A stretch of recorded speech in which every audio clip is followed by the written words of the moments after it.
Regresé a casa porque olvidé mis anteojos para leer. Nunca pensé que ese simple olvido cambiaría todo para siempre. Al abrir la puerta principal, escuché la voz de mi hija Lidia hablando por teléfono en la cocina. Sus palabras me helaron la sangre. Hablaba de un crucero, de un boleto solo de ida, y de que yo no volvería de ahí.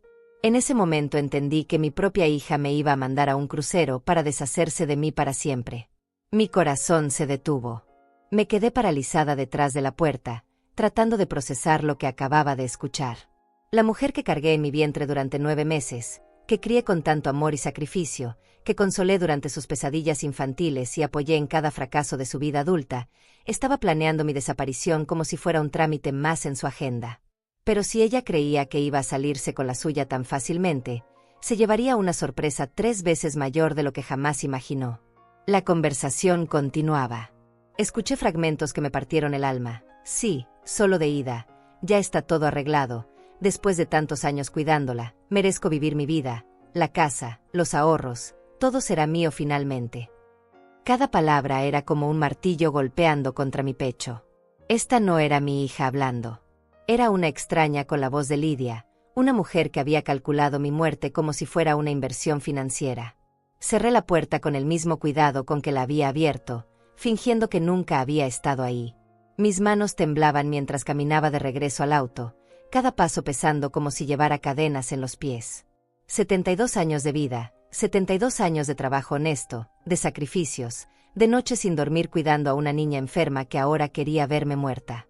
Pero algo dentro de mí, algo que había permanecido dormido durante años, comenzó a despertar. No era miedo lo que sentía. Era una furia fría y calculadora. Durante el trayecto de vuelta a la farmacia, donde supuestamente había ido por mis medicamentos para la presión, mi mente trabajaba a toda velocidad. Los semáforos parecían eternos. Cada minuto me daba más tiempo para analizar la situación. Lidia siempre había sido ambiciosa. Desde pequeña quería todo lo que veía en sus ojos, pero jamás pensé que llegaría tan lejos. Ahora todo cobraba sentido. Su repentina preocupación por mi salud en los últimos meses, sus constantes comentarios sobre lo cansada que me veía, su insistencia en que necesitaba unas vacaciones largas, muy largas. Recordé las conversaciones recientes. Mamá, te ves agotada, deberías descansar. Mamá, a tu edad ya no deberías preocuparte por nada. Mamá, déjame manejar tus finanzas, yo me encargo de todo. Cada frase ahora resonaba con un significado siniestro. Todo había sido una mentira elaborada para justificar mi desaparición, una estrategia perfectamente planeada para quedarme sola en medio del océano. Llegué a la farmacia con las piernas temblorosas, pero con la mente más clara que nunca. El farmacéutico, don Ricardo, me conocía desde hace 15 años e inmediatamente notó mi estado alterado. Sus ojos preocupados me preguntaron sin palabras qué me pasaba. Le dije que todo estaba bien, que solo había tenido un día difícil, que a veces los recuerdos pesan más de lo normal. Compré mis medicamentos y un paquete de aspirinas que no necesitaba, solo para ganar tiempo y pensar. Mientras esperaba el cambio, observé a las otras personas en la farmacia. Una madre joven compraba vitaminas para su bebé, un anciano preguntaba por sus pastillas para el corazón, una pareja de mediana edad consultaba sobre suplementos. Vida normal, cotidiana, inocente. Nadie allí estaba planeando la muerte de su madre. Nadie allí tenía una hija que los quería ver desaparecer para siempre. Regresé a casa, pero esta vez ya no era la misma Lorenza López que había salido esa mañana. Era una mujer que acababa de descubrir que su vida estaba en peligro, y que no iba a permitir que nadie, ni siquiera su propia hija, decidiera su destino. El auto se sentía diferente, las calles se veían diferentes, hasta el aire sabía diferente. Era como si hubiera cruzado una línea invisible entre la inocencia y el conocimiento terrible. Al llegar a casa, Lidia me recibió con esa sonrisa que ahora sabía que era completamente falsa. Una sonrisa que había perfeccionado durante meses, quizás años. Me preguntó cómo me había ido en la farmacia, si me sentía bien, si no estaba demasiado cansada. Cada palabra suya sonaba como una puñalada en mi espalda, cada gesto de falsa preocupación era una bofetada a todos los años que había dedicado a ser su madre. Pero mantuve la compostura, sonreí y le dije que todo estaba perfecto. Si ella podía actuar, yo también podía hacerlo, y lo haría 1000 veces mejor. Durante la cena, La observé con nuevos ojos. Cada movimiento, cada expresión, cada comentario aparentemente inocente ahora tenía un doble significado. Cuando me sirvió la sopa, cuando me preguntó si necesitaba más sal, cuando me recordó que tomara mis pastillas, todo era parte de su actuación. Una actuación que había estado representando frente a mí durante meses, esperando el momento perfecto para ejecutar su plan. Esa noche, acostada en mi cama, mirando el techo que había visto durante tantos años, supe que mi vida tal como la conocía había terminado. Las sombras de la habitación parecían diferentes, más amenazantes, como si hasta mi propia casa se hubiera vuelto contra mí. Pero también supe que no iba a ser la víctima de esta historia. Lidia había cometido un error fatal. Había subestimado completamente a su madre. Creía que era una anciana indefensa y confundida, pero estaba a punto de descubrir que Lorenza López tenía mucho más fuego del que cualquiera podría imaginar. Mientras escuchaba sus pasos en el pasillo, mientras la oía prepararse para dormir en la habitación de al lado, una sonrisa se dibujó en mis labios por primera vez en horas. Si mi querida hija quería jugar, íbamos a jugar. Pero las reglas las iba a poner yo. Antes de que todo se volviera una pesadilla, mi vida era la envidia de muchas mujeres de mi edad. A los 72 años, Lorenza López era una mujer que había construido algo sólido con sus propias manos. Cada mañana me levantaba a las 6 en punto, preparaba mi café cubano bien cargado y revisaba los números de mi pequeño imperio. Porque sí, aunque Lidia nunca lo entendió completamente, lo que yo había creado era un verdadero imperio. Todo comenzó hace 40 años, cuando mi esposo murió y me quedé sola con una niña de 8 años. No tenía tiempo para lamentarme ni para esperar que alguien me salvara. Tomé los $500 que teníamos ahorrados y compré mi primera máquina de coser industrial. Mi madre me había enseñado a coser cuando era adolescente, y esa habilidad se convirtió en nuestra salvación. Comencé haciendo uniformes escolares para los niños del barrio, trabajando desde mi sala hasta altas horas de la madrugada. Los primeros años fueron duros. Muy duros. Recuerdo noches enteras cosiendo mientras Lidia dormía, mis dedos sangraban de tanto trabajar, pero cada puntada era una promesa para el futuro. Cada uniforme terminado era un paso más hacia la estabilidad. Los padres del barrio comenzaron a recomendarme, y pronto tenía más pedidos de los que podía manejar. Contraté a mi primera empleada, luego a la segunda, después alquilé un pequeño local. Para cuando Lidia cumplió 15 años, ya teníamos 3 empleadas y un contrato con 2 escuelas privadas de la ciudad. Mi hija iba al mejor colegio del sector, tenía ropa nueva cada temporada, libros, útiles, todo lo que un adolescente podía desear. Nunca le faltó nada. Nunca tuvo que trabajar después de clases como yo lo hice. Nunca tuvo que preocuparse por si habría comida en la mesa o si podríamos pagar la renta. Cuando se graduó de la universidad, yo ya tenía mi propia fábrica de uniformes. No era grande, pero era mía. Empleaba a 15 personas. Teníamos contratos con 12 instituciones educativas y habíamos comenzado a exportar a otros países. Los números eran hermosos. Facturábamos cerca de $200,000 al año, y después de gastos operativos, mi ganancia neta rondaba los $80,000. Para una mujer que había empezado con $500, era un milagro. Mi rutina diaria era perfecta y predecible. Me levantaba, desayunaba leyendo los periódicos financieros, revisaba los reportes de producción de la fábrica, atendía llamadas de clientes, supervisaba las entregas. A las 2 de la tarde regresaba a casa, almorzaba viendo mis telenovelas favoritas, después tenía tiempo para leer, para caminar por el jardín que había cultivado con tanto cariño, para llamar a mi mejor amiga Ana Morales y contarle los chismes del día. Los fines de semana eran sagrados. Los sábados iba al mercado temprano, compraba los ingredientes más frescos y cocinaba para toda la semana. Mi cocina siempre olía a sofrito, a ajo, a comino, a todos esos sabores que hacen de una casa un hogar verdadero. Los domingos después de misa, Lidia venía a almorzar. Traía vino, yo preparaba su arroz con pollo favorito, y pasábamos horas conversando sobre su trabajo, sus planes, sus sueños. Durante esos domingos familiares, Lidia siempre me preguntaba sobre la fábrica, sobre los contratos, sobre las cuentas bancarias.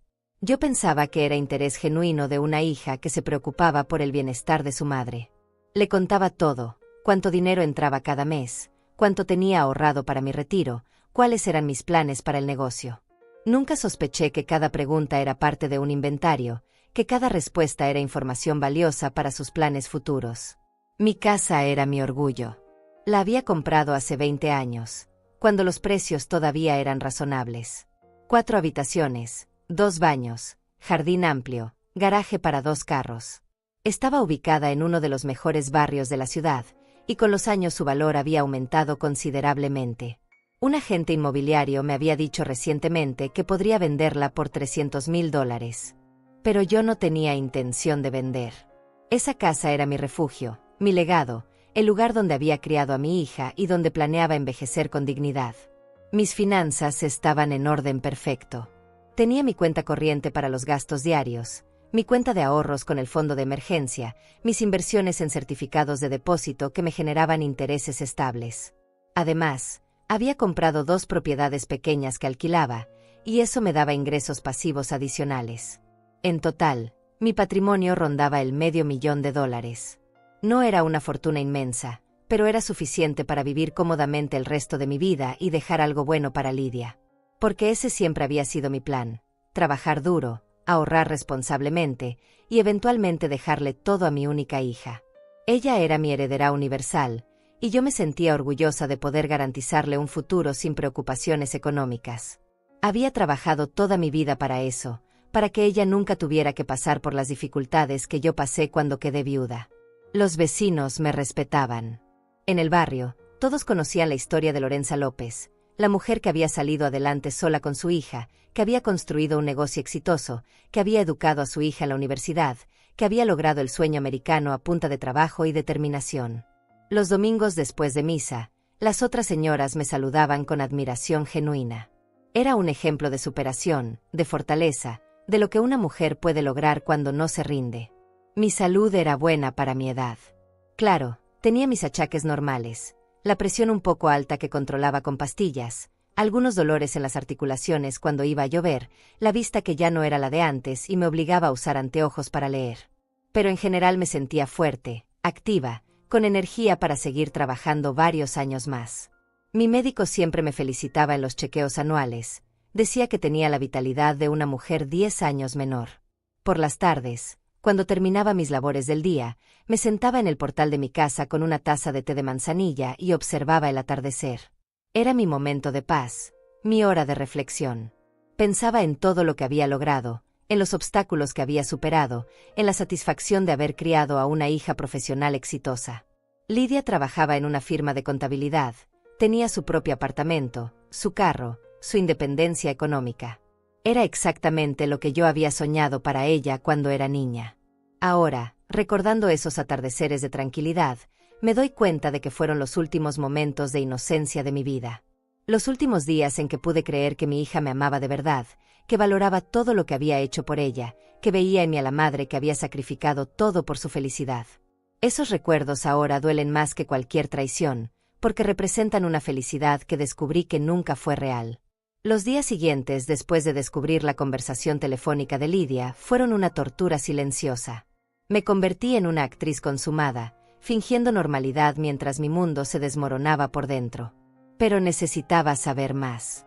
Necesitaba entender completamente la magnitud de su traición antes de tomar cualquier decisión. Así que comencé a prestar atención a cada detalle, a cada gesto, a cada palabra que antes pasaban desapercibidos. El primer indicio llegó 3 días después, cuando Lidia llegó a casa con unos folletos de cruceros en la mano. Su actuación era perfecta, sonrisa radiante, voz emocionada, ojos brillantes de supuesta alegría. «Mamá, tengo una sorpresa maravillosa para ti», me dijo mientras extendía los coloridos panfletos sobre la mesa de la cocina. «He estado ahorrando durante meses para regalarte el viaje de tus sueños». Los folletos mostraban imágenes de barcos enormes, piscinas cristalinas, restaurantes elegantes, espectáculos nocturnos. «Crucero de lujo por el Caribe», decía el título en letras doradas. 14 días de pura relajación visitando las islas más hermosas del mundo. Las fotografías eran tentadoras. Parejas maduras caminando tomadas de la mano por cubiertas iluminadas, grupos de personas brindando con copas de champán, atardeceres espectaculares sobre el océano infinito. «Mira esto, mamá», continuó Lidia señalando las páginas con fingido entusiasmo. «Tiene spa, casino, biblioteca, hasta clases de baile. Es exactamente lo que necesitas después de tantos años trabajando tan duro. Te mereces descansar, disfrutar, conocer lugares nuevos. Sus palabras sonaban dulces, pero yo ya conocía la verdad que se escondía detrás de esa dulzura venenosa. Lo que más me impactó fue su preparación meticulosa. No era un plan improvisado. Había estudiado cada detalle, cada aspecto de lo que para ella sería mi último viaje. Me mostró el itinerario día por día: salida desde Miami, primera parada en Nassau, después Jamaica, Cozumel, Gran Caimán. Imagínate, mamá, 2 semanas sin preocupaciones, sin responsabilidades, solo tú y el mar. El mar que sería mi tumba, pensé mientras mantenía una sonrisa forzada en mi rostro.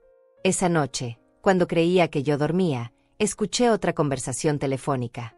Esta vez fue más específica, más detallada, más aterradora. Hablaba con alguien sobre documentos médicos, sobre condición mental deteriorada, sobre demencia senil progresiva. Mi propia hija estaba inventando una enfermedad que no tenía para justificar mi desaparición. Según su versión, yo sufría episodios de confusión, momentos de pérdida de memoria, comportamientos erráticos que la preocupaban enormemente. Sí, doctor, mi madre ha empeorado mucho últimamente, la escuché decir con voz quebrada por la falsa preocupación. Ayer se perdió camino a la farmacia, lugar donde ha ido durante 15 años. Anoche no recordaba dónde había puesto las llaves del auto.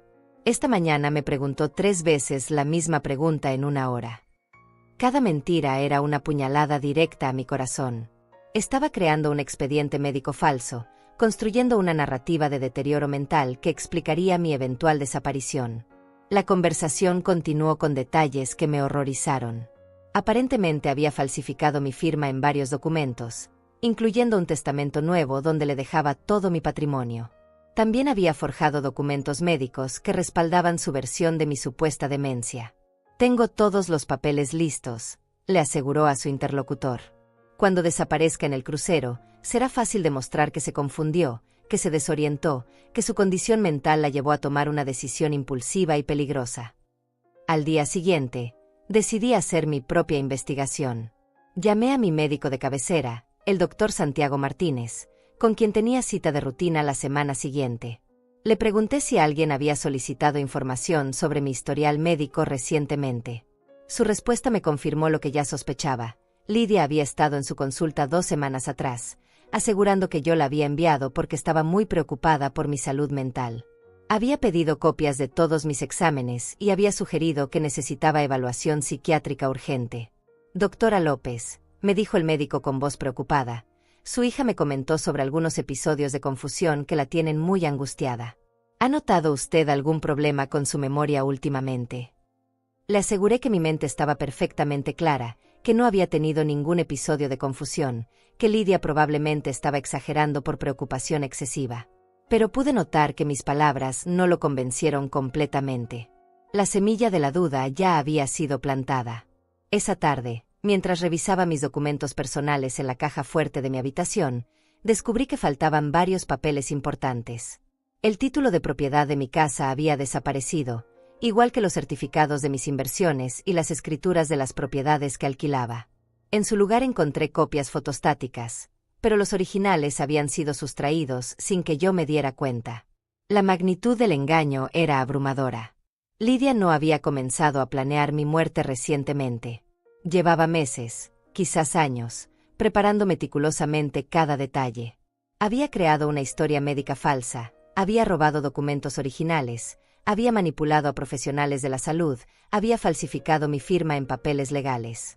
No era solo una hija codiciosa que quería deshacerse de su madre. Era una criminal sofisticada ejecutando un plan perfecto. Lo que más me dolió fue darme cuenta de que todas nuestras conversaciones íntimas habían sido interrogatorios disfrazados. Cuando me preguntaba por mis inversiones, estaba calculando cuánto dinero obtendría.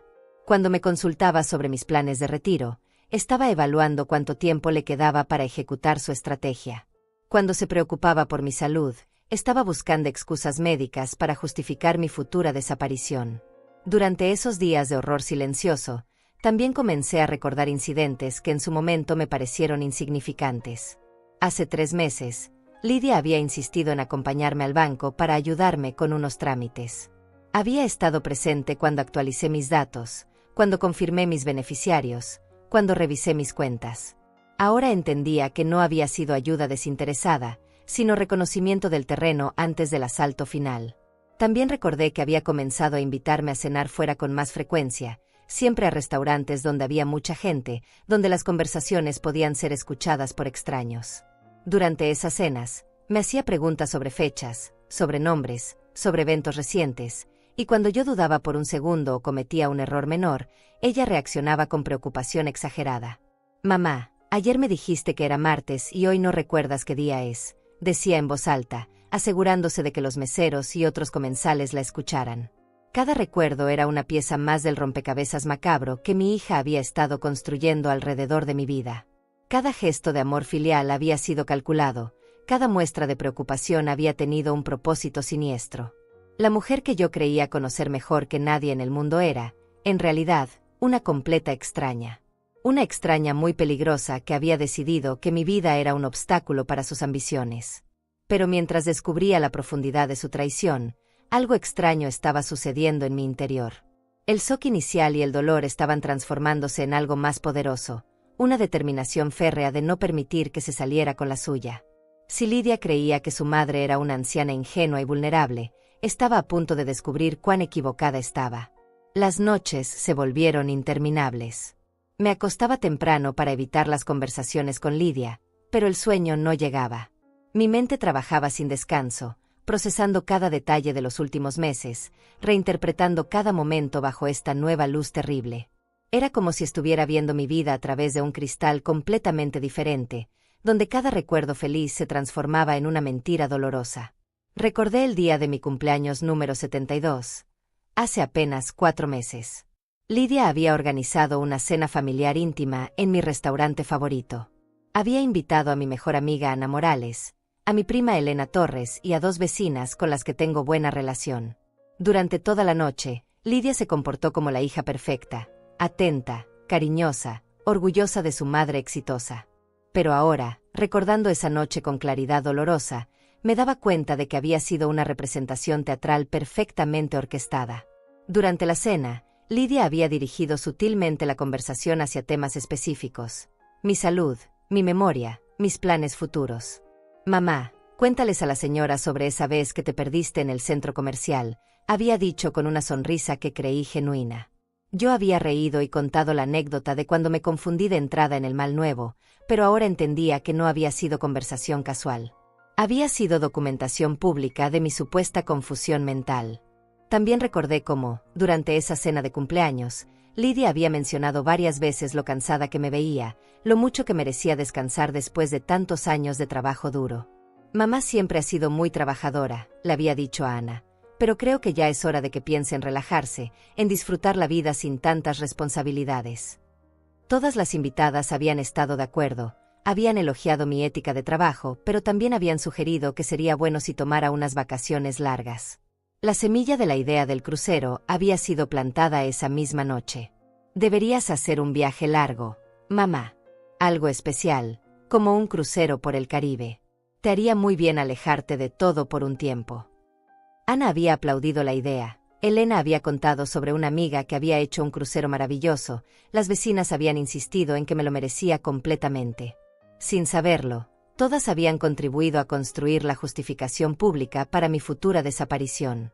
Los días siguientes a esa celebración, Lidia había comenzado a visitarme con más frecuencia.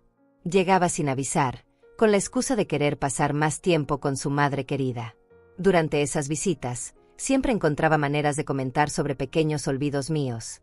Si había dejado las llaves en un lugar diferente, si había repetido una historia, si había confundido el nombre de algún conocido. «Mamá, me preocupa que estés forzando demasiado tu memoria», me decía con voz llena de falsa preocupación. También había comenzado a acompañarme a citas médicas, insistiendo en que necesitaba asegurarme de que estuviera recibiendo la mejor atención posible. Durante esas citas, se presentaba como la hija devota y preocupada, siempre atenta a cada palabra del médico, siempre preguntando sobre mi bienestar general. Pero ahora comprendía que en realidad estaba estudiando mi estado de salud, evaluando qué condiciones médicas podría inventar para justificar mi eventual desaparición.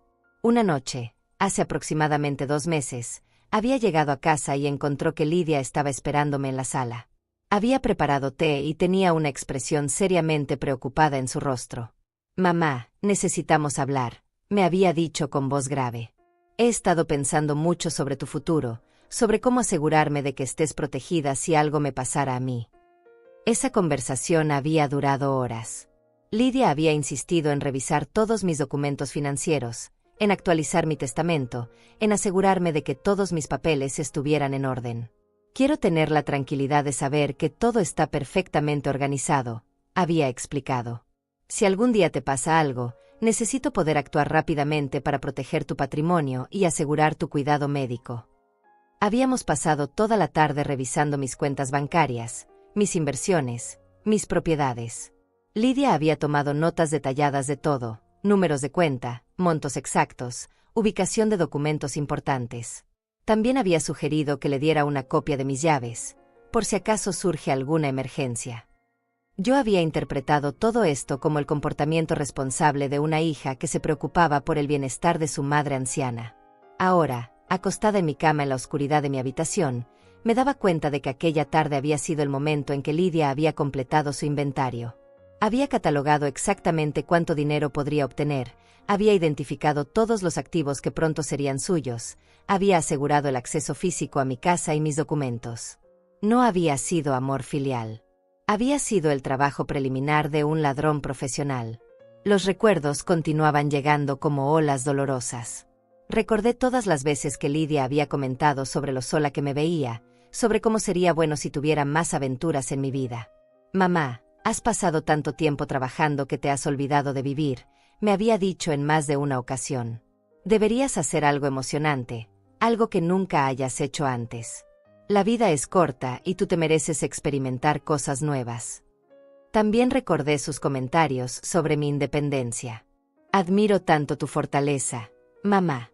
Eres tan valiente, tan capaz de hacer las cosas por ti misma. Si fueras mi edad, seguramente serías de esas mujeres aventureras que viajan solas por el mundo sin miedo a nada». En ese momento, había interpretado sus palabras como elogios a mi carácter. Ahora entendía que había estado construyendo el perfil psicológico de una mujer que podría decidir impulsivamente embarcarse en una aventura peligrosa. Cada conversación había tenido un propósito. Cada visita había sido parte de un plan maestro. Cada gesto de amor había sido una mentira calculada. Mi propia hija había estado estudiándome como un científico estudia una rata de laboratorio, identificando mis debilidades, mis patrones de comportamiento, mis vulnerabilidades emocionales. Todo para poder manipularme más efectivamente cuando llegara el momento crucial.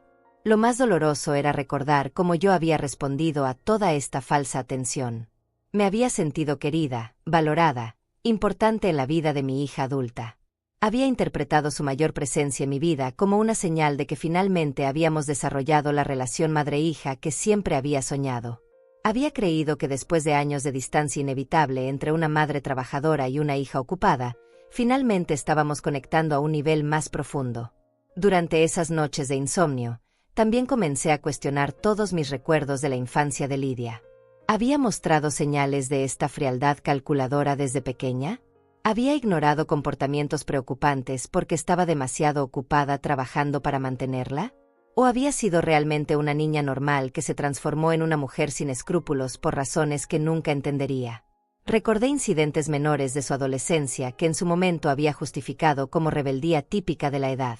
Pequeñas mentiras sobre dónde había estado, dinero que faltaba de mi cartera y que ella negaba haber tomado, calificaciones falsificadas en reportes escolares. Había pensado que todos los adolescentes pasaban por fases difíciles, que era normal que los jóvenes probaran límites y cometieran errores menores. Pero ahora me preguntaba si esos habían sido los primeros indicios de una personalidad fundamentalmente defectuosa. ¿Había criado a una sociópata sin darme cuenta?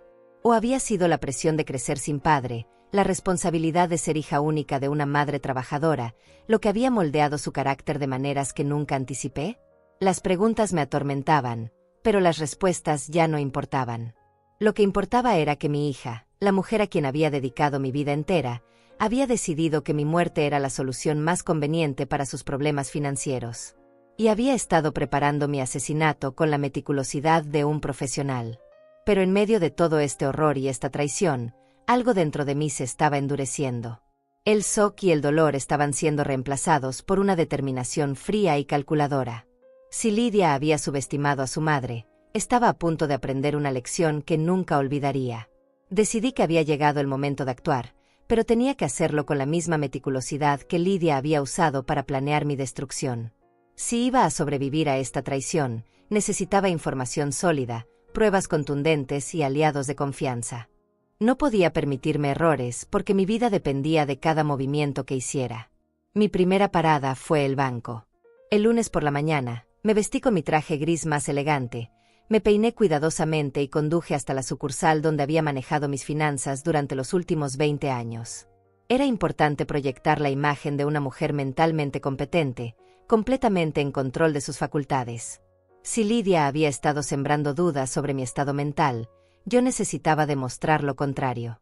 El gerente, señor Pablo Bravo, me recibió con su cortesía habitual.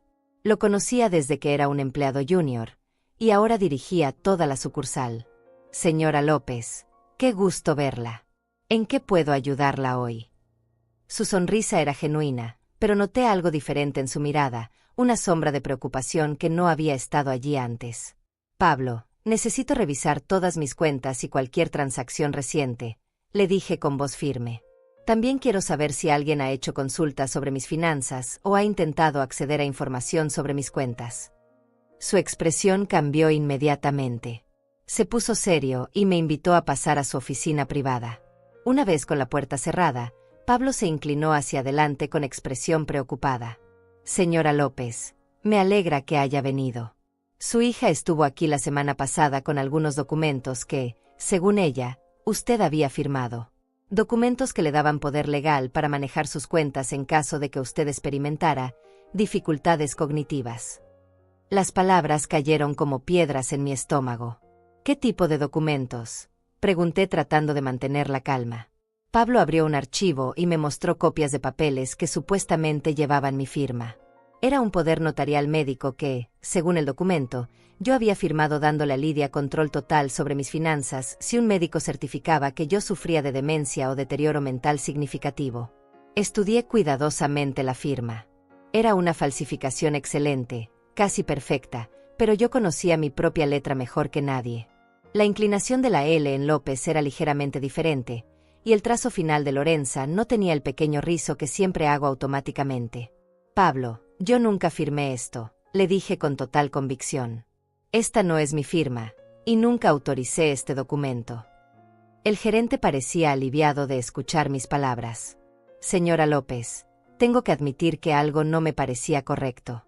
Su hija insistía en que usted había estado muy confundida últimamente, pero yo la veo exactamente igual que siempre. Alerta, inteligente, completamente capaz. Me negué a activar el poder hasta tener confirmación médica oficial, pero ella insistía en que era urgente. Entonces me reveló algo aún más perturbador. Lidia no había venido sola al banco. La había acompañado un hombre que se presentó como Dr. Ricardo Morales, quien supuestamente había evaluado mi estado mental y estaba listo para certificar mi incapacidad cognitiva. Habían traído documentos médicos falsos que mostraban un diagnóstico de demencia progresiva severa. ¿Tiene cámaras de seguridad que grabaron esa visita?, pregunté. Pablo asintió y me explicó que todas las transacciones importantes quedaban registradas. También me informó que había copias de todos los documentos falsos que Lidia había presentado. Mantuve copias porque algo no me parecía correcto, pero no quería acusar a su hija sin estar seguro. Le pedí que imprimiera todo, los documentos falsificados, las grabaciones de seguridad, los registros de la visita. También solicité un reporte completo de todas mis cuentas, mostrando que mi estado financiero era exactamente como yo recordaba, $450,000 en diversas cuentas e inversiones. Pablo, necesito que pongas una bandera de seguridad en todas mis cuentas, le instruí.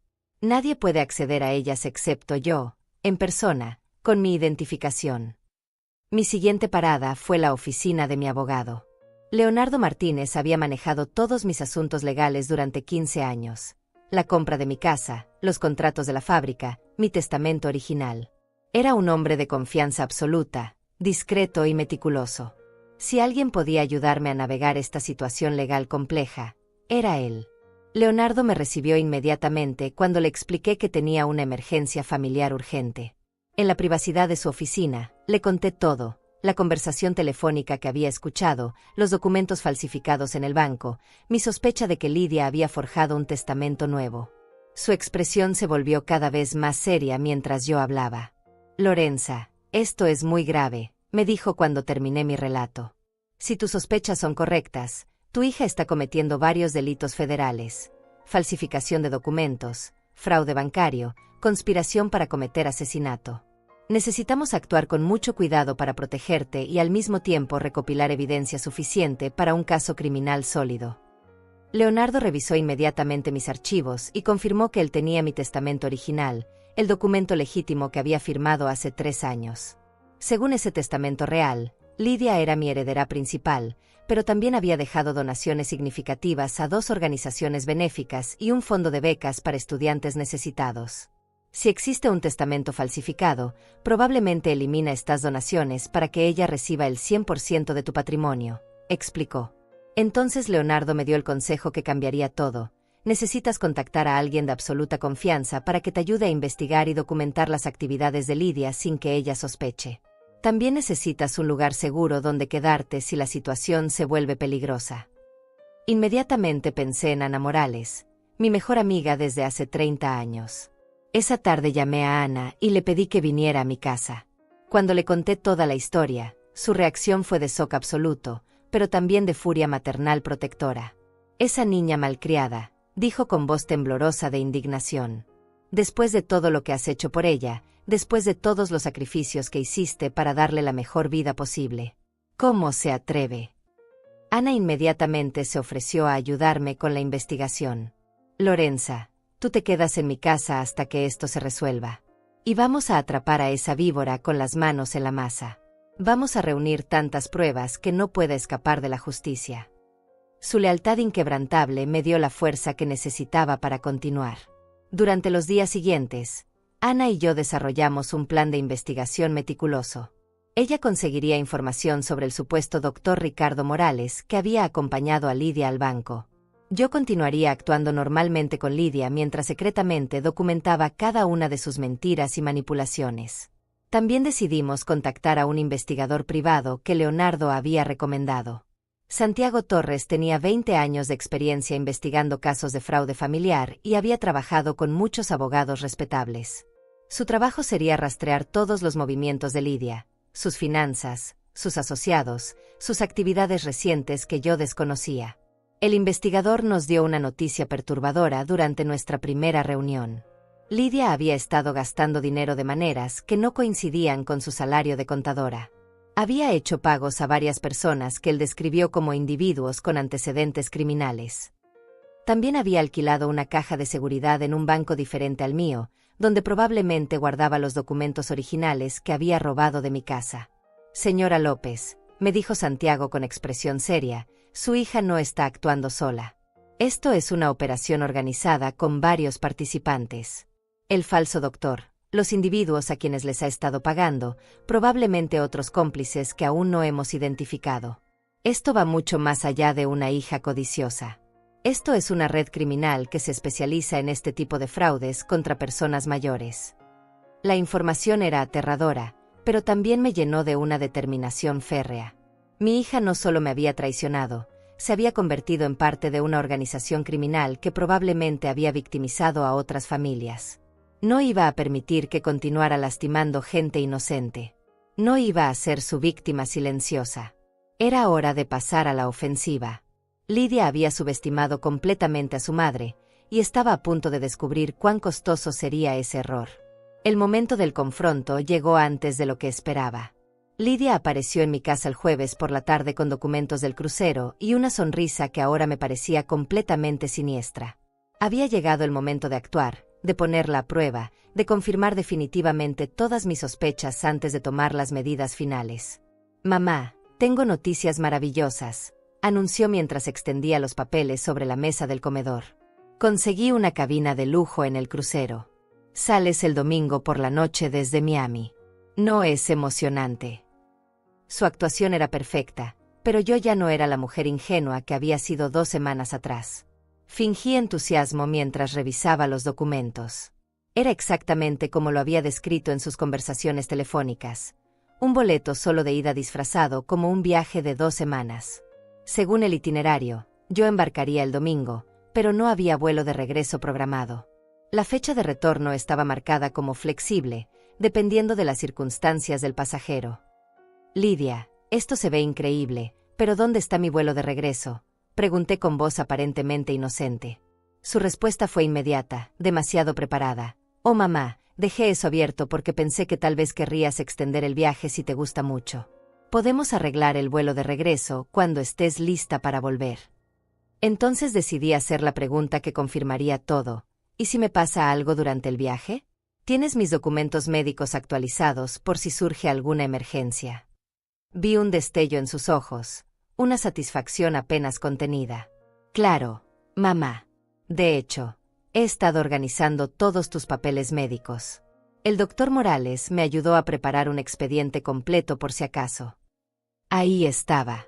La confirmación de la existencia del falso doctor, la admisión de que había estado manipulando mis documentos médicos, la prueba de que esto era un plan premeditado.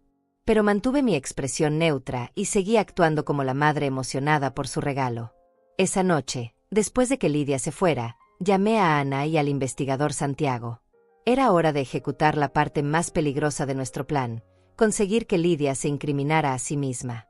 Santiago había instalado equipos de grabación discretos en mi casa, y Leonardo había preparado documentos legales que protegerían cualquier evidencia que obtuviéramos. El viernes por la mañana, llamé a Lidia fingiendo un episodio de pánico. Hija, estoy muy nerviosa por el viaje. ¿Podrías venir a casa para ayudarme a preparar todo? Llegó en menos de 1 hora, claramente ansiosa por asegurar que yo embarcara según su cronograma. Mientras fingía empacar mi ropa, comencé a hacer preguntas aparentemente inocentes que en realidad eran trampas cuidadosamente diseñadas. Lidia, ¿qué pasa si me siento mal durante el crucero y necesito regresar antes? ¿Cómo puedo contactarte? Su respuesta fue reveladora. Mamá, los cruceros tienen excelente atención médica. Si pasa algo, el personal del barco sabrá qué hacer. No te preocupes por contactarme. Luego pregunté sobre mis finanzas durante mi ausencia. ¿Quién va a pagar mis cuentas mientras estoy fuera? ¿Quién va a revisar mi correspondencia? Lidia se ofreció inmediatamente a encargarse de todo. Déjame las llaves de tu casa y acceso a tus cuentas bancarias. Yo me ocupo de que todo funcione perfectamente mientras disfrutas tu vacación. Era exactamente lo que esperaba. Con las grabaciones funcionando, Lidia estaba documentando su propio plan criminal. Cada oferta de ayuda era en realidad una admisión de sus intenciones de tomar control de mi vida y mi patrimonio durante mi conveniente ausencia. Entonces decidí hacer la pregunta más directa. Hija, ¿y si algo me pasa durante el viaje? Dios no lo quiera, pero ¿y si tengo un accidente o me enfermo gravemente? Su respuesta me heló la sangre. Mamá, no pienses en esas cosas negativas. Pero si llegara a pasar algo, no te preocupes. Yo me encargo de todo. Tienes mi palabra de que respetaré todos tus deseos. Esa tarde, cuando creía que yo estaba descansando, escuché otra conversación telefónica crucial. Esta vez hablaba directamente con uno de sus cómplices sobre los detalles finales del plan. Todo está listo para el domingo. Una vez que esté en el barco, activamos el poder médico y comenzamos los trámites de herencia. El doctor Morales ya tiene todos los certificados preparados. También mencionó algo que me aterrorizó. Tenían contactos dentro del personal del crucero. No iba a ser simplemente abandonada para que muriera por accidente. Había personas específicas en el barco que sabían exactamente qué hacer conmigo. Mi desaparición iba a ser facilitada por empleados corruptos que habían sido pagados para asegurar que yo nunca regresara viva. Pero la parte más reveladora de la conversación fue cuando discutió el dinero. No se trataba solo de mi herencia personal. Lidia había estado robando dinero de la fábrica durante meses, usando su acceso a mis cuentas para desviar fondos hacia sus propios bolsillos. Mi muerte no solo le daría acceso a mi patrimonio personal, también ocultaría permanentemente sus robos anteriores. Una vez que esté muerta, nadie podrá rastrear las transacciones, la escuché decir con frialdad escalofriante. Los libros quedarán cerrados para siempre, y todo el dinero será legítimamente mío. Había estado robándome durante meses, tal vez años, y mi asesinato sería la forma perfecta de cubrir sus huellas. Esa noche, reuní a mi equipo de apoyo, Ana, Leonardo y Santiago. Con todas las grabaciones y evidencias que habíamos recopilado, teníamos un caso sólido contra Lidia y sus cómplices. Pero Leonardo me advirtió que todavía necesitábamos más pruebas para garantizar condenas criminales exitosas. Lorenza, lo que tenemos es fuerte, pero necesitamos atraparla en el acto, me explicó. Necesitamos que haga algo incriminatorio mientras sabemos que está siendo observada por las autoridades. Entonces propuso algo arriesgado pero brillante. Íbamos a dejar que Lidia creyera que su plan estaba funcionando, mientras las autoridades documentaban cada paso de su conspiración criminal. Santiago había estado coordinando con la Policía Federal, ya que el plan involucraba fraude bancario y conspiración para cometer asesinato en aguas internacionales. Habían decidido permitir que yo abordara el crucero, pero con protección federal secreta. Agentes encubiertos estarían en el barco, y tendrían evidencia en tiempo real de cualquier intento de lastimarme. Es arriesgado, admitió Santiago, pero es la única manera de atrapar a toda la red criminal. Una vez que intenten hacer algo contra ti en el barco, tendremos pruebas irrefutables de intento de asesinato, y podremos arrestar a todos los involucrados simultáneamente. Era aterrador, pero también era la única manera de asegurar que Lidia y sus cómplices fueran castigados apropiadamente. Y más importante, era la única manera de proteger a futuras víctimas de esta red criminal que se especializaba en asesinar personas mayores para robar sus patrimonios. El plan estaba listo. El domingo por la noche, Lorenza López abordaría ese crucero. Pero no sería la víctima indefensa que Lidia esperaba. Sería la trampa que destruiría completamente los planes de mi hija traidora. El domingo llegó con una tensión que podía cortarse con cuchillo. Lidia apareció en mi casa temprano en la mañana, más ansiosa de lo usual, revisando obsesivamente cada detalle de mi viaje. Su nerviosismo era palpable, pero yo ya no sentía miedo. Sentía la anticipación fría de una cazadora que está a punto de atrapar a su presa. «Mamá, ¿tienes todo listo?», preguntó por quinta vez mientras revisaba mi equipaje. Había empacado exactamente lo que ella esperaba: ropa para 2 semanas, mis medicamentos, algunos libros, nada que sugiriera que sabía la verdad sobre este viaje. Pero lo que Lidia no sabía era que Santiago había colocado dispositivos de rastreo GPS en todas mis pertenencias. Durante el trayecto al puerto de Miami, Lidia mantuvo una conversación aparentemente normal, pero yo podía detectar la tensión en su voz. Hablaba sobre lo mucho que iba a extrañarme, sobre cómo esperaba que disfrutara cada momento del crucero, sobre lo mucho que se lo merecía después de tantos años de trabajo duro. Cada palabra era una mentira perfectamente ensayada. En el puerto, la despedida fue teatralmente emotiva. Lidia me abrazó con lágrimas falsas en los ojos, me dijo cuánto me amaba, me prometió que cuidaría de todo mientras yo estuviera fuera. «Disfruta cada momento, mamá. Te mereces toda la felicidad del mundo». Si no hubiera sabido la verdad, habría sido conmovido por su actuación perfecta. Pero mientras subía por la rampa hacia el barco, noté algo que confirmó todas mis sospechas. Lidia no se fue inmediatamente después de despedirse. Se quedó en el puerto, hablando por teléfono, claramente coordinando con alguien a bordo del crucero. Vi cuando señaló hacia mí, cuando asintió varias veces, cuando finalmente colgó con una sonrisa satisfecha. Una vez en mi cabina, seguí las instrucciones que Santiago me había dado. Coloqué mis pertenencias en lugares específicos donde las cámaras ocultas pudieran documentar cualquier intrusión. También activé el dispositivo de comunicación secreta que me permitiría contactar a los agentes federales que estaban a bordo disfrazados como pasajeros. La primera noche transcurrió sin incidentes, pero pude sentir que estaba siendo observada. Durante la cena en el comedor principal, noté que ciertos miembros del personal me prestaban atención especial. Un mesero en particular parecía muy interesado en lo que comía y bebía. Una azafata se acercó varias veces preguntando si me sentía bien, si necesitaba algún medicamento especial. El segundo día comenzó con una sorpresa inquietante. Alguien había entrado a mi cabina durante la noche. Nada faltaba, pero pude notar que habían revisado mis medicamentos y habían tocado mis pertenencias.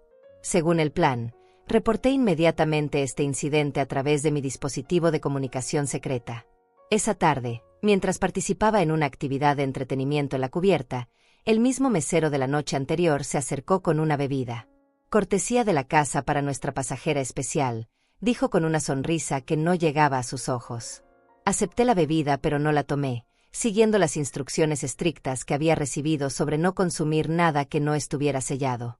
Más tarde, en mi cabina, analicé la bebida usando un kit de prueba que Santiago me había proporcionado.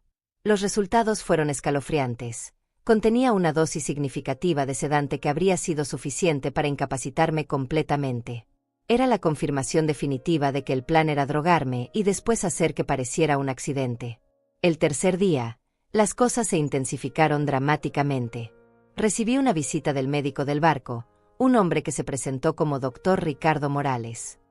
Era el mismo nombre del falso médico que había acompañado a Lidia al banco. Ver su cara me confirmó que toda la operación estaba perfectamente coordinada. Señora López, he recibido informes de que no se ha sentido muy bien, me dijo con voz aparentemente preocupada. Su hija me pidió que la revisara personalmente para asegurarme de que esté recibiendo la atención médica apropiada durante su viaje. Tenía documentos médicos falsificados que mostraban un historial de demencia progresiva y episodios de confusión severa. Fingí estar ligeramente desorientada, como él esperaba. Doctor, a veces me siento un poco confundida sobre dónde estoy, le dije con voz temblorosa. ¿Cuánto tiempo he estado en este barco? Su satisfacción era evidente. Estaba documentando mi supuesto deterioro mental para justificar lo que planeaba hacer después. Señora López, creo que sería mejor si la trasladamos a la enfermería donde podemos monitorearla más de cerca, sugirió. Su hija estará muy preocupada si algo le pasa durante el viaje. Queremos asegurarle que está recibiendo el mejor cuidado posible. Era exactamente lo que esperábamos. Estaba intentando aislarme del resto de los pasajeros. Pero entonces algo inesperado sucedió. Mientras el falso doctor explicaba por qué necesitaba ir a la enfermería, escuché voces en el pasillo.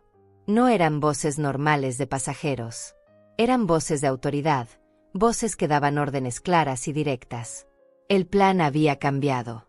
Súbitamente, la puerta de mi cabina se abrió y entraron 3 agentes federales con chalecos antibalas. Doctor Morales, está bajo arresto por conspiración para cometer asesinato y fraude médico, anunció el agente principal mientras le colocaba esposas. La expresión de shock en la cara del hombre fue inolvidable. Al mismo tiempo, según me informaron después, agentes en tierra estaban arrestando simultáneamente a Lidia y a sus otros cómplices. Habían decidido no esperar más porque las pruebas ya eran abrumadoramente sólidas, y mi seguridad era la prioridad. Durante las siguientes horas, mientras el barco regresaba a puerto, los agentes me explicaron toda la magnitud de la operación criminal. Lidia no era solo una hija codiciosa. Era parte de una red sofisticada que había asesinado al menos 6 personas mayores en los últimos 3 años usando exactamente el mismo método: cruceros con boletos de ida, documentos médicos falsificados y empleados corruptos en los barcos. Señora López, su valentía para actuar como cebo nos permitió desmantelar toda la organización, me dijo el agente principal. Hemos arrestado a 15 personas en total, incluyendo empleados corruptos en 3 líneas de cruceros diferentes. Su hija va a enfrentar cargos federales que podrían resultar en cadena perpetua. Mientras el barco navegaba de regreso a Miami, me senté en mi cabina procesando todo lo que había acontecido. Mi propia hija, la niña que había criado con tanto amor, había estado dispuesta a asesinarme por dinero. Pero más que dolor, sentía una satisfacción profunda. La red criminal había sido destruida, y futuras víctimas estaban ahora seguras. Lidia había subestimado completamente a su madre. Había creído que Lorenza López era una anciana indefensa y confundida. Pero había descubierto, demasiado tarde, que era una mujer con coraje, recursos y aliados poderosos. Su plan perfecto se había convertido en su destrucción total. El regreso a Miami fue como despertar de una pesadilla, pero también fue el comienzo de la justicia que tanto había esperado. Los agentes federales me escoltaron fuera del barco mientras los medios de comunicación documentaban uno de los casos de fraude familiar más grandes de la década. Ver a Lidia en esposas, siendo subida a un vehículo policial, me produjo una mezcla extraña de dolor y satisfacción. Durante las siguientes semanas, la verdad completa de la operación criminal salió a la luz.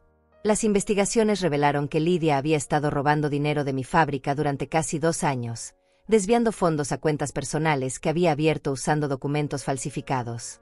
El monto total robado ascendía a más de $150,000, dinero que había usado para pagar a sus cómplices y financiar su estilo de vida. El juicio fue un espectáculo mediático. Los fiscales presentaron todas las grabaciones que habíamos obtenido, los documentos falsificados que había creado, y testimonio de las otras familias que habían sido victimizadas por la misma red criminal. Una de las víctimas anteriores había sido Elena Bravo, una viuda de 75 años cuya desaparición accidental en un crucero había sido perfectamente orquestada por el mismo grupo. Lo más impactante fue descubrir que Lidia había estado estudiando manuales sobre cómo manipular a personas mayores, cómo falsificar documentos médicos y cómo crear narraciones convincentes de demencia senil. Su habitación estaba llena de libros sobre psicología criminal y guías detalladas sobre fraude financiero. No había sido un plan impulsivo. Había sido una educación criminal sistemática. Durante su testimonio, Lidia intentó justificar sus acciones alegando que yo era una madre controladora que nunca le había dado suficiente libertad financiera.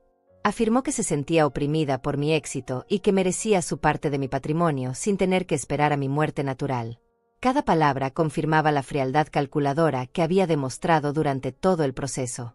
Pero la verdad más dolorosa salió a la luz cuando los investigadores revisaron sus comunicaciones privadas. Habían encontrado mensajes donde describía su plan como liberarse de la carga y donde se refería a mí como el obstáculo para mi verdadera vida. Descubrir que mi propia hija me veía como un obstáculo fue más devastador que cualquier intento de asesinato. El falso doctor Ricardo Morales resultó ser realmente médico, pero había perdido su licencia por mal práctica y había comenzado a trabajar con la red criminal falsificando certificados de muerte y documentos de incapacidad mental. Su testimonio reveló que habían planeado declararme muerta por complicaciones relacionadas con demencia severa y desorientación que resultó en ahogamiento accidental. Los empleados corruptos de la línea de cruceros confesaron que su trabajo era asegurar que ciertas víctimas problemáticas desaparecieran durante los viajes. Habían perfeccionado métodos que hacían que los asesinatos parecieran accidentes, drogas que simulaban ataques cardíacos, accidentes en cubierta durante la noche, desapariciones que se atribuían a confusión mental de personas mayores. Durante el juicio, también se reveló que Lidia ya había comenzado a buscar su siguiente víctima. Había estado cultivando una amistad con otra mujer mayor del barrio, Paula Torres, una viuda de 70 años con ahorros considerables y sin familia cercana. Los investigadores encontraron notas donde Lidia había analizado el patrimonio de Paula y había comenzado a planear una estrategia similar a la que había usado conmigo. La condena fue severa pero justa. Lidia recibió cadena perpetua sin posibilidad de libertad condicional por asesinato en primer grado premeditado, aunque técnicamente no había logrado matarme. El juez explicó que la premeditación, la crueldad extrema del plan, y el hecho de que formaba parte de una operación criminal que había asesinado exitosamente a otras víctimas justificaban la sentencia máxima. Sus cómplices también recibieron sentencias significativas. El falso doctor Morales recibió 25 años por su papel en múltiples asesinatos. Los empleados corruptos de los cruceros recibieron entre 15 y 20 años cada uno. La investigación resultó en reformas importantes en la industria de cruceros y nuevas regulaciones federales para proteger a pasajeros vulnerables. Pero más allá de la justicia legal, tuve que enfrentar la devastación emocional de la traición. Mi propia hija, la persona en quien había confiado completamente, había estado dispuesta a asesinarme por dinero.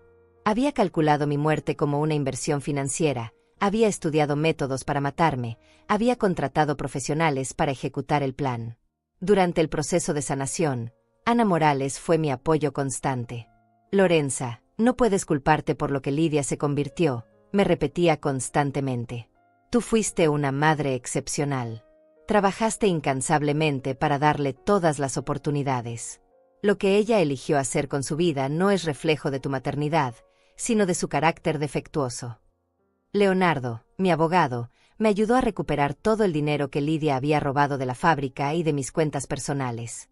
También me asistió en crear un nuevo testamento que donaba la mayoría de mi patrimonio a organizaciones benéficas que protegen a personas mayores del abuso financiero. Decidí que mi dinero haría más bien ayudando a prevenir que otras familias pasaran por lo que yo había experimentado. El investigador Santiago se convirtió en un amigo cercano durante todo el proceso. Señora López, lo que usted hizo requirió un coraje extraordinario, me dijo después del juicio. Su disposición a ponerse en peligro para atrapar a esta red criminal salvó vidas. Hay familias que nunca sabrán que usted le salvó a sus seres queridos de un destino terrible. 6 meses después del juicio, finalmente pude comenzar a reconstruir mi vida. La fábrica continuaba operando exitosamente bajo nueva administración, mis finanzas estaban seguras, y tenía un círculo de amigos leales que me apoyaban incondicionalmente. Pero lo más importante era que había recuperado mi sentido de fortaleza personal. Lorenza López ya no era la mujer ingenua que había confiado ciegamente en su hija. Era una sobreviviente que había enfrentado la traición más profunda posible y había salido victoriosa. Había convertido su dolor en justicia, su vulnerabilidad en fortaleza, su confianza rota en sabiduría dura pero valiosa. Un año después del juicio, me senté en el portal de mi casa con mi taza de té de manzanilla, observando el mismo atardecer que solía disfrutar antes de que mi mundo se desmoronara. Pero ya no era la misma mujer. Los últimos 12 meses habían sido un proceso lento y doloroso de reconstrucción, no solo de mi vida externa, sino de mi alma devastada por la traición más profunda que una madre puede experimentar. La casa se sentía diferente ahora. Había cambiado las cerraduras, había redecorado la habitación que Lidia solía usar cuando me visitaba, había eliminado todas las fotografías donde aparecíamos juntas. No por odio, sino porque necesitaba crear un espacio donde pudiera sanar sin recordatorios constantes de la hija que había perdido. Porque Lidia había muerto para mí el día que descubrí que quería asesinarme. Mi rutina diaria había cambiado completamente. Todavía me levantaba temprano, pero ahora dedicaba las primeras horas del día a actividades que alimentaban mi alma. Yoga suave para mantener mi cuerpo fuerte, lectura de libros inspiradores, jardinería que me conectaba con la vida y el crecimiento. La fábrica continuaba funcionando exitosamente bajo la dirección de Ana Morales, quien había aceptado convertirse en mi socia oficial. Los domingos ya no eran para almorzar con Lidia. En su lugar, había creado una nueva tradición. Invitaba a Paula Torres, la mujer que Lidia había comenzado a acechar como su próxima víctima, y a otras 2 vecinas viudas, Elena Bravo y Luisa Martínez. Cocinábamos juntas, compartíamos historias, nos reíamos de las telenovelas, y habíamos formado un grupo de apoyo informal para mujeres mayores que habían enfrentado traiciones familiares. Lorenza, tu fortaleza nos inspira a todas, me había dicho Paula durante uno de estos encuentros. Ver cómo convertiste tu dolor en propósito nos enseña que nunca es demasiado tarde para reclamar nuestro poder. Era cierto. Había descubierto que mi experiencia, por dolorosa que fuera, me había dado una misión nueva: proteger a otras mujeres mayores de ser victimizadas por familiares sin escrúpulos. Había comenzado a trabajar con organizaciones que combaten el abuso financiero contra personas mayores. Daba charlas en centros comunitarios, compartía mi historia en conferencias sobre protección de adultos mayores, y había establecido una fundación que proporcionaba recursos legales gratuitos a familias enfrentando situaciones similares. Mi testimonio había ayudado a prevenir al menos 12 casos de fraude familiar que habían sido reportados por personas que reconocieron las señales después de escuchar mi historia. El trabajo con la fundación me había puesto en contacto con otras sobrevivientes.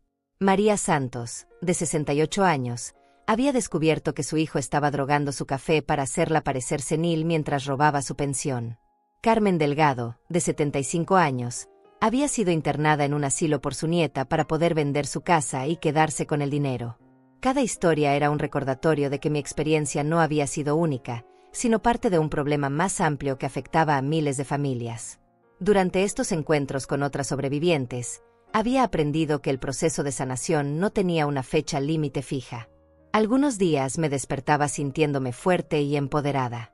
Otros días, especialmente cuando veía madres con sus hijas adultas en el supermercado o en la iglesia, sentía una tristeza profunda por la relación que había perdido para siempre. Mi terapeuta, la doctora Ana Morales, no es pariente de mi amiga Ana, me había ayudado a entender que era normal sentir duelo por la hija que creí que tenía. Lorenza, estás llorando por 2 pérdidas, me había explicado. Estás llorando por la relación que creías que tenías, y también estás llorando por la hija que esperabas que fuera Lidia, pero que nunca existió realmente. Las pesadillas habían comenzado a disminuir después de 6 meses de terapia, pero aún había noches cuando despertaba sudando, recordando el momento en que escuché su voz planear mi muerte. En esas noches, me levantaba, preparaba un té de manzanilla, y me sentaba en la sala recordándome a mí misma que había sobrevivido, que había vencido, que estaba segura. Mi relación con el dinero también había cambiado profundamente. Antes veía mis ahorros y mis propiedades como un legado para Lidia, como la recompensa por todos mis años de trabajo duro. Ahora veía mi patrimonio como una herramienta para hacer el bien en el mundo. Había modificado mi testamento para dejar el 80% de mis bienes a organizaciones que protegen a adultos mayores, con el resto destinado a becas para jóvenes de familias trabajadoras. Tu dinero va a salvar vidas, Lorenza, me había dicho Leonardo cuando firmamos el Nuevo Testamento. Va a financiar investigaciones que atraparán a más criminales como Lidia, va a proporcionar recursos legales a víctimas que no pueden pagarlos, va a educar a familias sobre cómo proteger a sus seres queridos. Saber que mi patrimonio tendría un propósito positivo me daba una paz que nunca había experimentado antes. Había recibido cartas de otras víctimas de la red criminal que habíamos desmantelado. Familiares de Elena Bravo, la mujer mayor que había sido asesinada antes que yo, me escribieron para agradecerme por hacer posible que encontraran justicia para su madre. Nunca entendimos qué le había pasado realmente hasta que su caso expuso toda la operación, escribía su hijo mayor. Ahora al menos sabemos la verdad y podemos tener paz. También había comenzado a recibir invitaciones para dar testimonio en casos similares en otros estados. Mi historia se había convertido en un ejemplo de cómo las víctimas potenciales pueden tomar control de su situación y buscar justicia. Los fiscales decían que mi disposición a actuar como cebo había establecido un precedente importante para desmantelar redes criminales organizadas. 6 meses atrás, había tomado la decisión más difícil de todas, visitar a Lidia en prisión. No para reconciliarme con ella, sino para obtener las respuestas que necesitaba para completar mi proceso de sanación. La mujer que vi a través del vidrio reforzado era físicamente mi hija, pero emocionalmente era una extraña completa. ¿Por qué, Lidia? Fue lo único que logré preguntarle después de 5 minutos de silencio tenso. Su respuesta fue escalofriante en su honestidad brutal. Porque trabajaste toda tu vida para darme una herencia, y yo decidí que no quería esperar hasta que murieras naturalmente para recibirla. Era mi dinero eventualmente, solo estaba acelerando el proceso. No había remordimiento en su voz. No había reconocimiento del dolor que me había causado. No había comprensión de que había intentado asesinar a la mujer que había sacrificado todo por su bienestar. Era como hablar con un robot programado para simular emociones humanas, pero completamente incapaz de sentirlas realmente. Esa visita me había dado la certeza final de que había tomado las decisiones correctas. La mujer sentada frente a mí no era mi hija en ningún sentido que importara. Era una criminal que había manipulado mi amor maternal para ejecutar un plan de asesinato. Salí de esa prisión sabiendo que nunca regresaría, que había cerrado ese capítulo de mi vida para siempre. Ahora, 1 año después de todo el horror, había encontrado algo que no esperaba encontrar. Una paz profunda y genuina. No era la paz de la ignorancia que había tenido antes, cuando creía que tenía una hija amorosa. Era la paz que viene de sobrevivir a lo peor que la vida puede ofrecer y descubrir que eres más fuerte de lo que jamás imaginaste. Ana Morales seguía siendo mi compañera constante en esta nueva vida. Mira lo que has construido, Lorenza, me dijo mientras observábamos el jardín que había expandido durante el año pasado. Has convertido una traición horrible en una misión hermosa. Has transformado tu dolor en propósito. Has salvado vidas y has encontrado una fortaleza que nunca supiste que tenías. Tenía razón. A los 73 años, Lorenza López había descubierto una versión de sí misma que nunca había conocido. Una mujer que podía enfrentar cualquier desafío, que podía convertir la victimización en empoderamiento, que podía encontrar significado en el sufrimiento más profundo. Los atardeceres en mi portal ya no eran momentos de nostalgia por una felicidad que había resultado ser ilusoria. Eran momentos de gratitud por haber sobrevivido, por haber encontrado mi verdadera fortaleza, por haber descubierto que una vida reconstruida sobre la verdad es infinitamente más valiosa que una vida construida sobre mentiras, aunque esas mentiras fueran más cómodas. Hoy estoy sola, pero por primera vez en mi vida, estoy completamente en paz conmigo misma. Y esa paz vale más que cualquier herencia que hubiera podido dejarle a una hija que nunca me amó realmente. Mi verdadero legado no será dinero, sino las vidas que he ayudado a salvar y las mujeres que he empoderado para protegerse a sí mismas. Si Lidia hubiera sabido quién era realmente su madre, tal vez habría pensado 2 veces antes de subestimarme. Pero su error se convirtió en mi liberación, y por eso, en cierta forma retorcida, hasta le estoy agradecida. 3 años han pasado desde que mi mundo se desmoronó y se reconstruyó completamente. Esta mañana de martes, Mientras preparaba mi café cubano como siempre he hecho durante décadas, me detuve un momento frente al espejo del pasillo. La mujer que me miraba de vuelta tenía 75 años, cabello completamente gris que ya no me molesto en teñir, arrugas que cuentan la historia de una vida que ha conocido tanto la traición como el triunfo. Pero lo que más me llamó la atención fueron mis ojos. Ya no tenían esa inocencia que una vez tuve, esa confianza ciega en que las personas que amamos nunca nos harían daño. Ahora mis ojos reflejan sabiduría ganada a través del dolor, una fortaleza que solo viene de haber tocado fondo y haber elegido levantarse. Ayer recibí una carta que me hizo reflexionar profundamente sobre el camino que he recorrido. Era de una mujer llamada Rosa Delgado, de 62 años, que vive en California. Me escribía para contarme que mi historia, que había escuchado en una conferencia sobre protección de adultos mayores, le había salvado la vida. Rosa había comenzado a notar comportamientos extraños en su hijo, preguntas insistentes sobre sus finanzas, comentarios constantes sobre lo cansada que se veía, sugerencias sobre la necesidad de relajarse con unas vacaciones largas. Cuando escuchó mi testimonio, reconoció inmediatamente las señales. Investigó por su cuenta y descubrió que su hijo había estado robando dinero de su cuenta de pensión y había comenzado a falsificar documentos médicos para declararla mentalmente incompetente.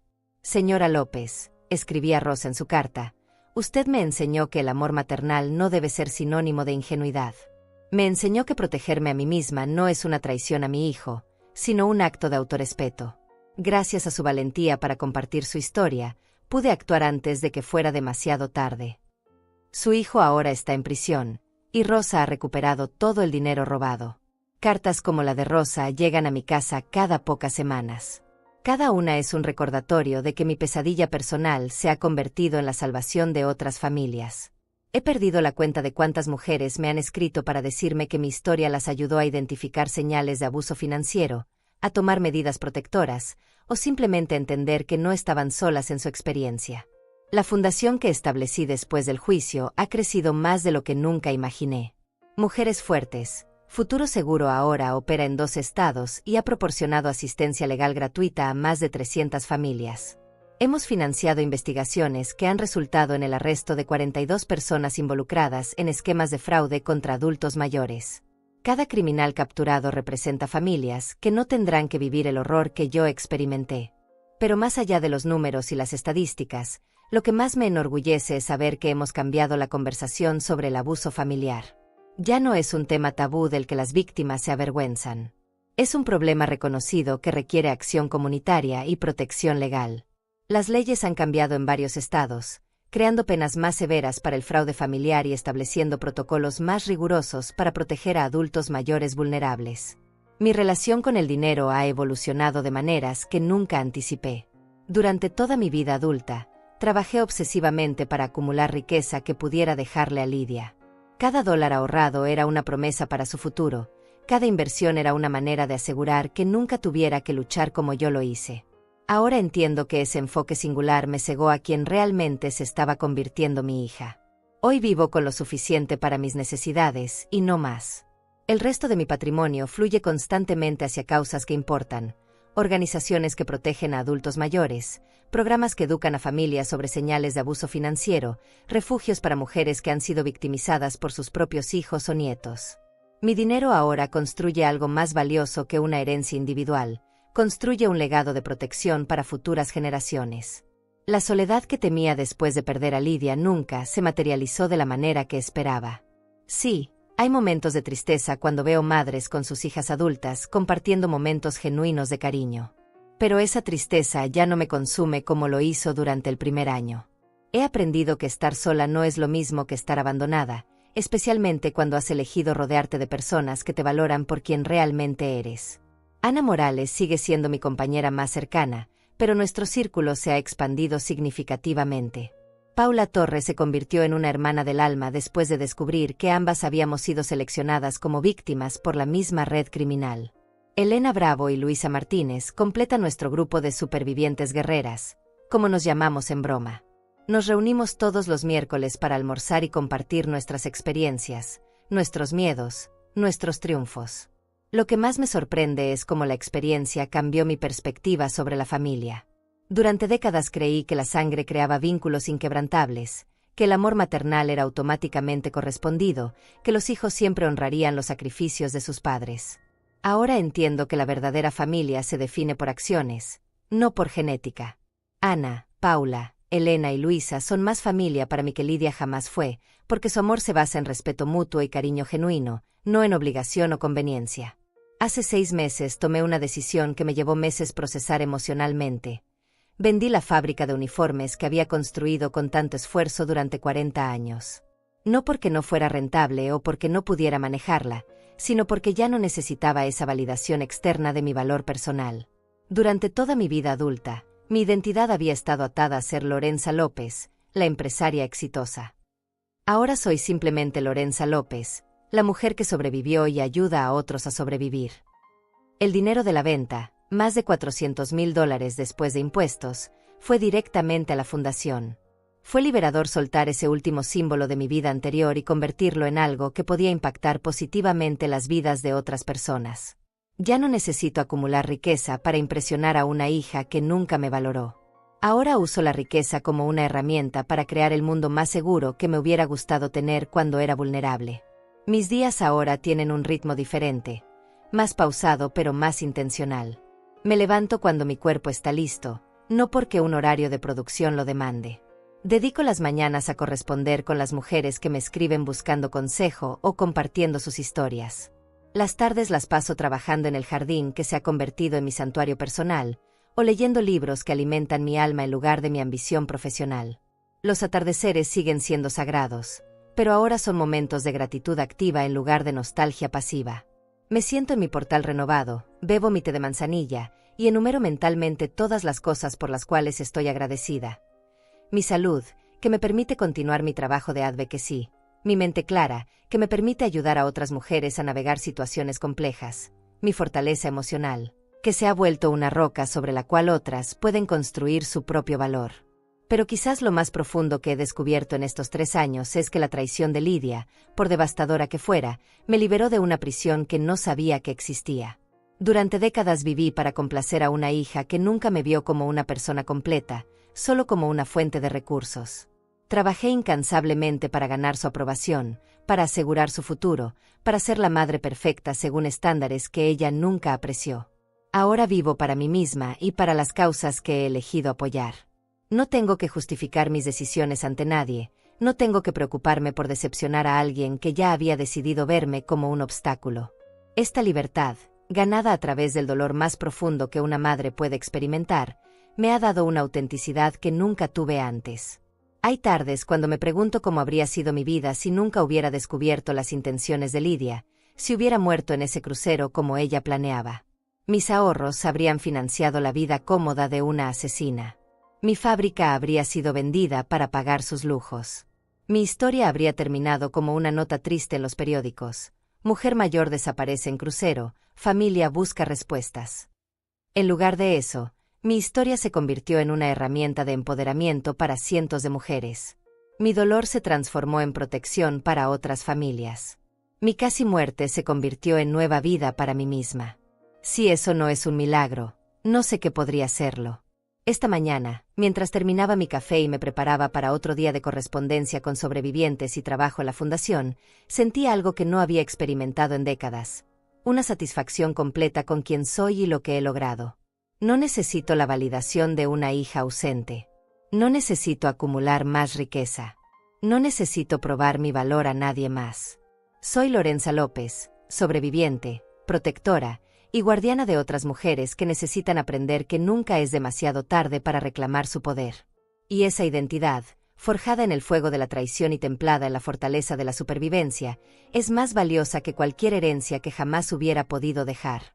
Si pudiera hablar con mi yo de hace 3 años, esa mujer aterrorizada que acababa de descubrir que su hija quería matarla, le diría esto: el camino será doloroso, pero al final encontrarás una versión de ti misma que nunca supiste que existía. Y esa mujer será más fuerte, más sabia, y más genuinamente feliz de lo que jamás fuiste cuando vivías en la ilusión del amor incondicional. Hoy, a los 75 años, finalmente sé quién soy. Y por primera vez en mi vida, eso es más que suficiente.